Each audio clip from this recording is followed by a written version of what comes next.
Engineering ని ఇండియాలో ఎప్పటి నుంచో ఒక prestigious and successful career path గా చూస్తున్నారు. ఇండియాలో చాలా ఫ్యామిలీస్ తమ పిల్లలను ఇంజనీర్స్ గా చూడాలి అని అనుకుంటున్నారు. ఎందుకంటే మిగతా ప్రొఫెషన్స్ తో కంపేర్ చేస్తే ఇంజనీరింగ్ ప్రొఫెషన్ కి వాల్యూ ఎక్కువగా ఉంది కాబట్టి.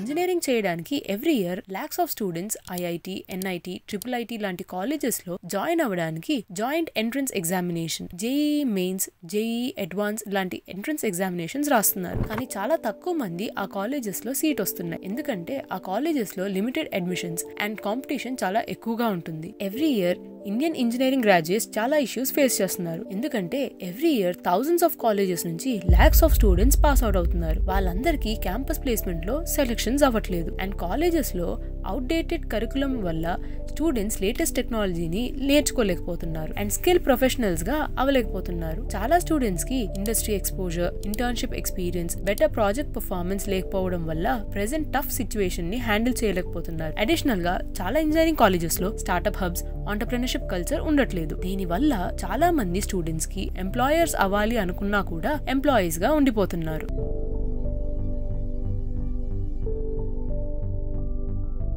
The engineering boom in India. ఇండియాలో ఇంజనీరింగ్ ఎడ్యుకేషన్ ఇండిపెండెన్స్ తర్వాత స్టార్ట్ అయింది. ఆ టైంలో డ్యామ్స్, పవర్ స్టేషన్స్, రోడ్స్ లాంటి ఇన్ఫ్రాస్ట్రక్చర్ ని బిల్డ్ చేయడానికి ఇంజనీర్స్ అవసరమయ్యారు. ఆ టైంలో prime minister Jawaharlal Nehru leadership లో prestigious Indian Institute of Technology IIT establish అయింది. ఈ ఇన్స్టిట్యూషన్ చాలా తక్కువ టైంలో ఇంజనీరింగ్ ఎడ్యుకేషన్ లో ఎక్సలెన్స్ కి మీనింగ్ అయింది. 1990s లో కొన్ని సిగ్నిఫికెంట్ షిఫ్ట్స్ వల్ల ఇండియన్ ఎకానమీ గ్లోబలైజ్డ్ ఎకానమీ అయింది. దీని వల్ల ఐటీ సెక్టార్ లో పర్టికులర్లీ ఫారెన్ కంపెనీస్ లో స్కిల్డ్ ఇంజనీర్స్ రిక్వైర్మెంట్ పెరిగింది. బట్ ఎడ్యుకేషన్ క్వాలిటీ తగ్గింది. చాలా కాలేజెస్ లో అన్క్వాలిఫైడ్ ఫ్యాకల్టీ, అవుట్డేటెడ్ కరికులం వల్ల స్టూడెంట్స్ ని జాబ్ మార్కెట్ రిక్వైర్మెంట్ మీట్ అయ్యేలా ట్రైన్ చేయలేకపోయారు. Statistics and recent IT sector situations ని మ్యాచ్ చేసి చూసుకుంటే మనం కొన్ని విషయాలని అర్థం చేసుకోవచ్చు. ఇండియాలో high number of engineering graduates job చేయలేకపోతున్నారు. వాళ్ళు జాబ్ అచీవ్ చేయలేకపోతున్నారు. 80% గ్రాడ్యుయేట్స్ కి ఐటీ ఇండస్ట్రీలో ఉన్న సాఫ్ట్వేర్ ఇంజనీరింగ్ రోల్స్ కి కావాల్సిన స్కిల్స్ లేవు. ఈ రేజింగ్ స్కిల్ గ్యాపే ఇప్పుడు గ్రాడ్యుయేట్స్ కి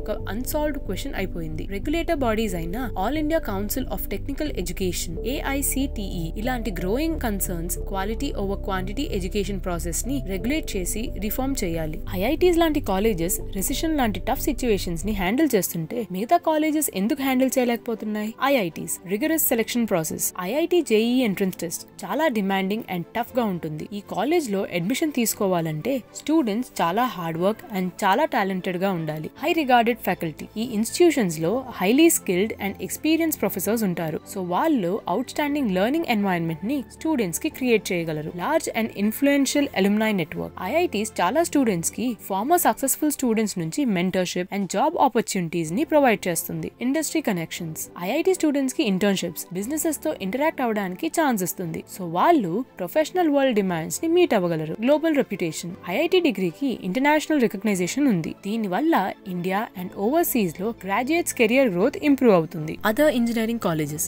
increased access. Non IIT engineering colleges large number of seats ని ఆఫర్ చేస్తుంది. దీని వల్ల స్టూడెంట్స్ కి ఇంజనీరింగ్ చేయడానికి ఛాన్స్ ఉంటుంది. Specialisation opportunity. ఈ కాలేజెస్ స్టూడెంట్స్ కెరీర్ ఇంట్రెస్ట్ మీద ఫోకస్ చేసి variety of courses and specialisations ని ప్రొవైడ్ చేస్తుంది. నాన్ ఐఐటి కాలేజెస్ లో డైవర్స్ స్టూడెంట్స్ పాపులేషన్ ఎక్కువ. దీని వల్ల cultural exchange and perspective broadening ని ప్రమోట్ చేయొచ్చు. అఫోర్డబిలిటీ. నాన్ ఐఐటి కాలేజెస్ లో ట్యూషన్ ఫీజ్ కొంచెం తక్కువగా ఉంటుంది. దీని వల్ల చాలా స్టూడెంట్స్ కి ఎడ్యుకేషన్ కోసం ఫైనాన్షియల్ యాక్సెస్ దొరుకుతుంది. What is Y2K issue?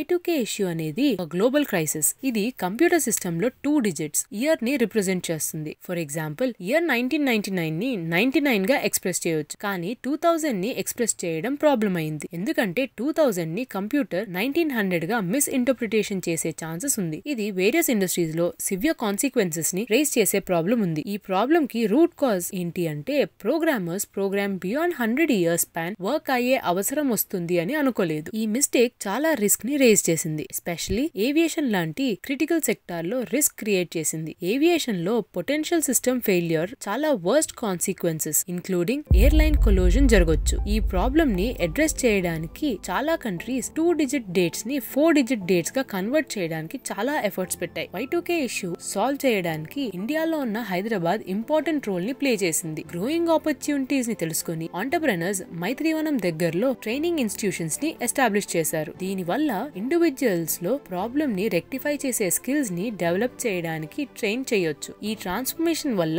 Ordinary graduates skilled professionals గా అయ్యారు. అలానే ఇంజనీరింగ్ సెక్టార్ గ్రోత్ కూడా పెరిగింది. దీని వల్ల హైదరాబాద్ చాలా సాఫ్ట్వేర్ క్యాంపసెస్ ఎస్టాబ్లిష్ అవడాన్ని చూసింది అండ్ హైదరాబాద్ ఒక టెక్నాలజీ హబ్ గా మారింది. అలానే Y2K లాంటి గ్లోబల్ క్రైసిస్ ని రిజాల్వ్ చేసింది. Y2K క్రైసిస్ టైంలో ఇండియన్ ఇంజనీర్స్ కి గ్లోబల్ రికగ్నైజేషన్ వచ్చింది. వరల్డ్ మొత్తం Y2K క్రైసిస్ ని సాల్వ్ చేయడానికి ట్రై చేశారు. బట్ ఇండియన్సే సొల్యూషన్ ఇచ్చారు. ఇండియన్ ప్రొఫెషనల్స్ బగ్ ఫిక్సింగ్ లో ఇంపార్టెంట్ రోల్ ప్లే చేసి ఎక్స్పర్టీస్ అండ్ స్కిల్స్ ని షోకేస్ చేయడం వల్ల ఇండియన్ ఇంజనీర్స్ క్యాపబిలిటీ గురించి వరల్డ్ కి తెలిసింది. గ్లోబల్ ప్రాబ్లమ్ ని సాల్వ్ చేయడమే కాకుండా స్కిల్ టెక్నాలజీ ప్రొఫెషనల్స్ కి ఇండియాని ఐటీ అండ్ సాఫ్ట్వేర్ సర్వీసెస్ ఇండస్ట్రీకి హబ్ గా చేశారు. వరల్డ్ కి ఇండియన్ స్కిల్డ్ ఇంజనీర్స్ అవసరం ఉండడం వల్ల మాస్ ప్రొడక్షన్ ఆఫ్ గ్రాడ్యుయేట్స్ జరిగింది.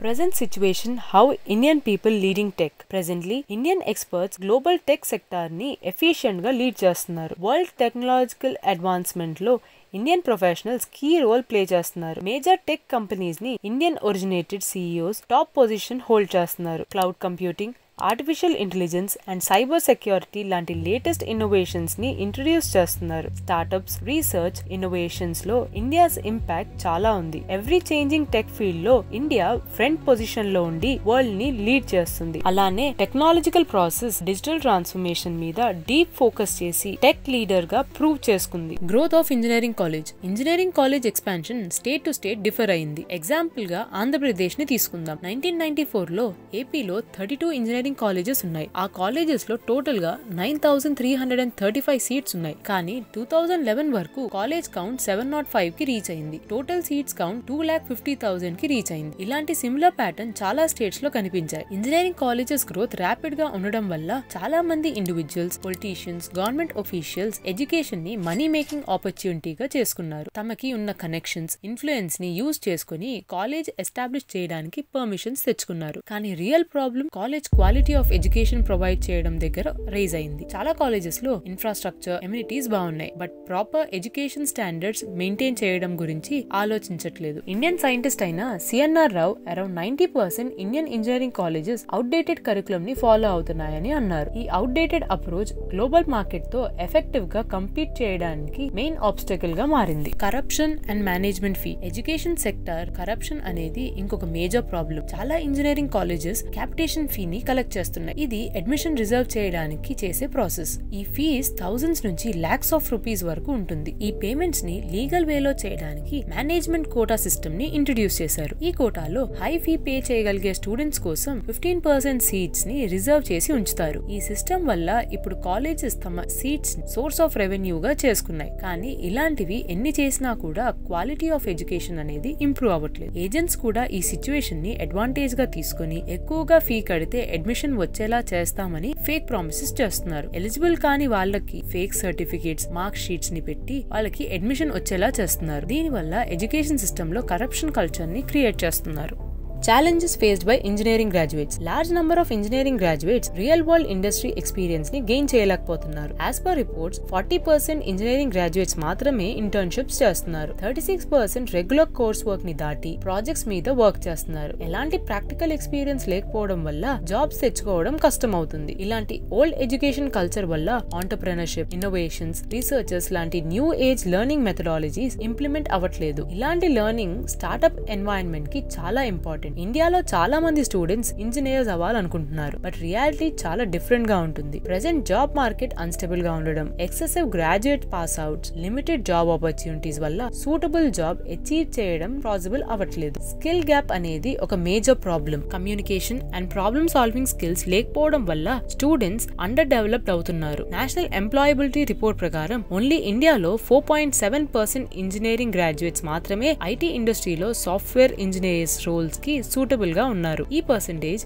స్కిల్ డెఫిషియన్సీని ఇండికేట్ చేస్తుంది. సొల్యూషన్స్. ఇండియాలో ఇంజనీరింగ్ గ్రాడ్యుయేట్స్ ఫేస్ చేస్తున్న ప్రాబ్లమ్ ని అడ్రస్ చేయడానికి చాలా మెజర్స్ అండ్ రిఫార్మ్స్ చేయాలి. ఫస్ట్, రెగ్యులేటర్ బాడీ అయిన All India Council of Technical education engineering colleges కి పర్మిషన్ ని అప్రూవ్ చేయడానికి స్ట్రిక్ట్ రూల్స్ ని ఇంప్లిమెంట్ చేయాలి. క్వాలిటీ ఓవర్ క్వాంటిటీ ఎడ్యుకేషన్ కి ప్రయారిటీ ఇవ్వాలి. దీనివల్ల ఎడ్యుకేషన్ స్టాండర్డ్స్ ఇంప్రూవ్ అవుతాయి. Second, engineering college and industries మధ్య క్లోజ్ టైఅప్స్ ఉండాలి. దీనివల్ల theoretical knowledge and practical skills develop అవుతాయి. ఇలాంటి కొలాబరేషన్స్ వల్ల కాలేజెస్ తమ కరికులం ని ఇండస్ట్రీ నీడ్స్ తో అలైన్ చేయొచ్చు. ఇది గ్రాడ్యుయేట్స్ మార్కెట్ రిక్వైర్మెంట్ ని మీట్ అవ్వడానికి హెల్ప్ చేస్తుంది. ఫైనల్ గా, గ్రాడ్యుయేట్స్ కి ఇన్నోవేటివ్ ఐడియాస్ ఉంటే ఆ ఐడియాస్ ని సపోర్ట్ చేసి వాటిని లాంచ్ చేయడానికి colleges entrepreneurship clubs, incubation centre, startup hubs లాంటివి స్టార్ట్ చేయాలి. దీనివల్ల experimentation and practical learning culture ని ప్రమోట్ చేయొచ్చు. JNTUH ఎఫిలియేటెడ్ కాలేజెస్ ఇలాంటి ఇనిషియేటివ్స్ ని తీసుకోవడం వల్ల స్టూడెంట్స్ స్టార్ట్అప్స్ మీద వర్క్ చేయడానికి స్టడీ గ్యాప్ తీసుకోవచ్చు. ఇది ఫ్యూచర్ లో మిగతా ఇన్స్టిట్యూషన్స్ లో కూడా ఇంప్లిమెంట్ చేయొచ్చు. Enhanced education quality. Engineering institutions తమ ఓల్డ్ కరికులం ని ప్రెజెంట్ ఇండస్ట్రీ నీడ్స్ కి మ్యాచ్ అయ్యేలా అప్డేట్ చేయాలి. Industry collaboration, practical training and hands on experience ని ప్రయారిటైజ్ చేయాలి. Problem solving and critical thinking skills ని ఫోకస్ చేసి స్కిల్స్ ని స్ట్రెంథెన్ చేయాలి. Soft skills development. Technical skills తో పాటు engineering institutions students soft skills ని ఇంప్రూవ్ చేయడం గురించి ఫోకస్ చేయాలి. Communication, leadership, team work and time management skills అనేవి ఎంప్లాయబిలిటీకి చాలా essential. Promotion of entrepreneurship. Engineering students కి వచ్చే స్టార్ట్అప్ ఐడియాస్ ని ఎంకరేజ్ చేసి ఆంటర్‌ప్రెన్యూర్‌షిప్ స్కిల్స్ ని ఇంప్రూవ్ చేయడం వల్ల job creation, innovation, creativity develop అవుతుంది. ఇండియాకి ఇంజనీరింగ్ డొమైన్ లో స్టార్ట్అప్స్ ని బిల్డ్ చేయడానికి చాలా పొటెన్షియల్ ఉంది. Networking. Strong professional network build చేసుకోవడం చాలా important. Industry related events, conference, seminars attend అవడం వల్ల వాల్యుబుల్ కనెక్షన్స్ అండ్ ఇన్సైట్స్ పెరుగుతాయి. ఎండ్ ఆఫ్ ద డే ప్రతి ఒక్కరూ ప్రోయాక్టివ్ గా ఉండాలి. Constant up skilling, network building పెంచుకుంటూ అండ్ ఆపర్చునిటీస్ క్రియేట్ చేసుకుంటూ ఉండాలి. This will prove your uniqueness and capability compared with others.